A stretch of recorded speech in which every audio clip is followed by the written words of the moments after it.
So it's my pleasure now to introduce our keynote speakers.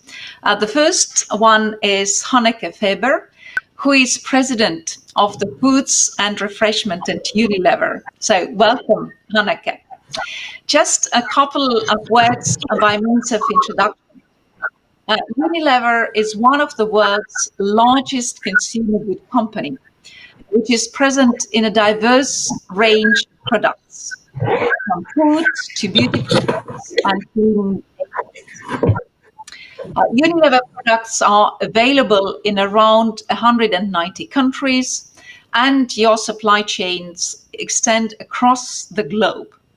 By the way, UNILEVER just launched a new set of actions to fight against climate change, including 1 billion euros in UNILEVER's new Climate and Nature Fund.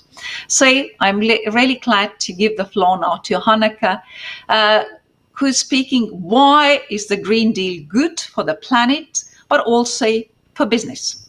Please, over to you. Thank you. Yeah.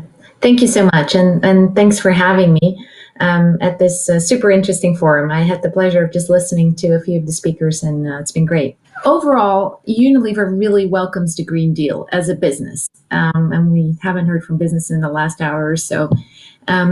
But as a European company who's also been in Israel since 1938, I thought it was important that we bring that perspective to today's discussion. UNILEVER is a 55 billion euro company. You hope some of our brands, Dove, Ben & Jerry's, Knorr, we're in pretty much every kitchen around the world. Our purpose as a company is to make sustainable living commonplace. And that obviously is a great match with the European Green Deal. And especially as I run the foods business, the farm to fork part of the European Green Deal. We love its overall objective of a fairer, healthier, and more sustainable food, because that's good for people and that's good for the planet. Now, I wanted to touch on 4 areas where I think the interests of UNILEVER and likely many other businesses and the Green Deal really intersect. The first one's climate. If we lose our planet, we lose our business. So any self-respecting business should absolutely care about the risk of climate change and do its very best to reduce that. As a company, as was just referred to, we've just made some really big new commitments in the climate space. We've committed that by 2039, we'll have net neutral emissions all the way from farm to fork. So from our raw materials all the way to it reaching the consumer. That is 11 years before the Paris agreements would require us to do that. But we think it's important that we lead the way. We've also committed to having 100% deforestation-free supply chain by 2023. We're close, but we need to be closer and be at 100%. And again, as was just referred to, we've launched a 1 billion euro climate and nature fund for our brands, that our brands will fund to invest in climate change reducing efforts. So super supportive of what the EU is doing in the same space, a climate neutral continent by 2050, and I hope many other countries and continents will follow. The second area I'd like to touch on that, again, we as a company are really supportive of is the circular economy. I hate to say it, but as a consumer goods company, we put out a lot of plastic into the world. And while plastic is a great packaging material, it keeps our food safe, which is important as well. It does not belong in the oceans and in forests. So we're on a journey here to create products that have no plastic, less plastic, or better plastic. So no plastic, you can think of products like we now have bamboo toothbrushes, soup that used to come in plastic pouches now comes in glass bottles, and soap that used to have a plastic layer around it now comes in paper. So we're trying to go with no plastic. We're also trying to go with less plastic. We're experimenting with refills. We've just launched a Cif bottle that's tiny, and you add water to it. And finally, better plastic, and that's probably the biggest one, recycled plastic. So as a company, we've made a commitment to be in 25% recycled plastic by 2025. That may seem low. The issue is recycled plastic today is more expensive than virgin plastic. It's hard to believe, but it's true. And there's not enough supply of it. So we really, again, welcome the Green Deal in Europe because it's going to incentivize the use of recycled plastic and make sure there is enough of it to go around. So really, really important, the circular economy, and we realize we play a big role in there. Third area I want to touch on, again, from the Farm to Fork EU Green Deal, healthier eating. So important. Sadly, 1 billion people in the world are hungry, yet another billion are overweight or obese, which contributes to diabetes, hypertension, all kinds of. A brand like Knorr, we're in 3 billion households around the world. So if we do something on Knorr, it really makes a difference. So one of the fun things that we're doing is really inspiring people to eat more vegetables. Only 2 out of 10 people in the world eat enough fruit and veg. So when we change the recipe on a Knorr package and ask consumers to use 200 grams instead of 60 grams of veg in that recipe, as we've just done, it really makes a difference. The picture here on the slide, you see a German package of spaghetti bolognese, but it's a special pack that says, heute ist mein Veggie-Tag, today's my vegetable day, where you replace the meat with lentils.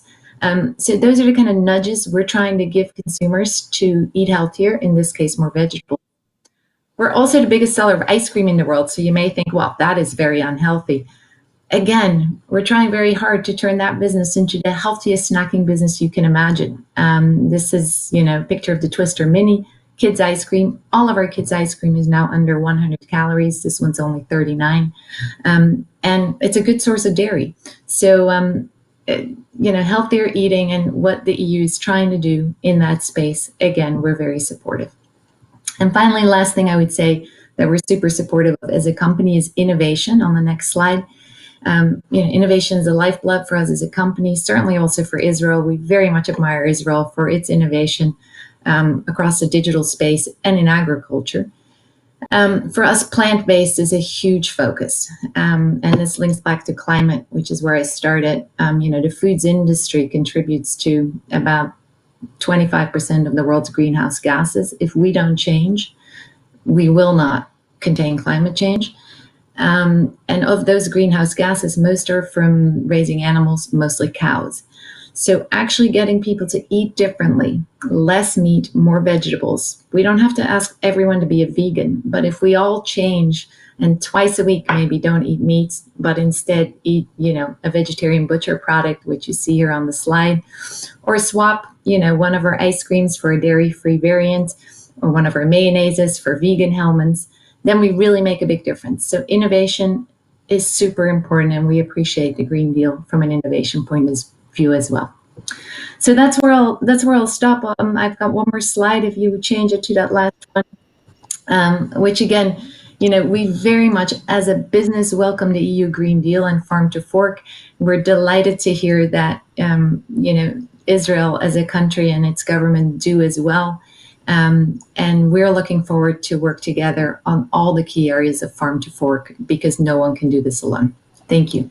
Many, many thanks, Hanneke, for giving these very, very concrete examples, how your company can really contribute to the planet, to the European Green Deal, to healthy eating, recycling, and so on and so forth. Could you just very briefly also then try to reply why is Green Deal good for the planet, not only for the planet, but also for the business? Yeah, I mean, again, it's pretty serious. It's pretty serious what's happening to the planet. And I think COVID's actually a nice analogy. Everyone's saying, oh my God, who could have expected COVID? Well, many, many people have warned us of a pandemic. Climate change is the same, but worse. It's going to come. And when it comes, it will do so much damage to the planet and therefore to our business. So if we don't, as a business, lead the way here, we won't have a business 20 or 30 years from now. So to us at Unilever, it's pretty clear. Fighting climate change is what's making our purpose, making sustainable living commonplace, a reality. Well, many thanks. That was really very, very clear. Without the planet, there is no place for the business either.